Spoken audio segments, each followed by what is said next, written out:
আমাদের প্রভু এক নবীর উম্মত, জীবন বিধান ওই শিবানী কুরআন।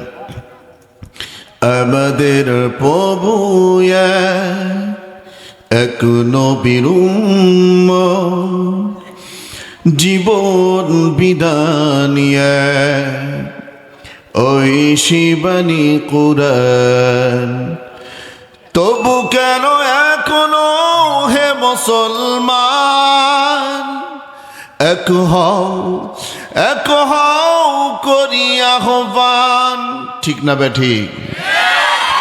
তবু কেন এখনো হে মুসলমান এক হও করি আহ্বান।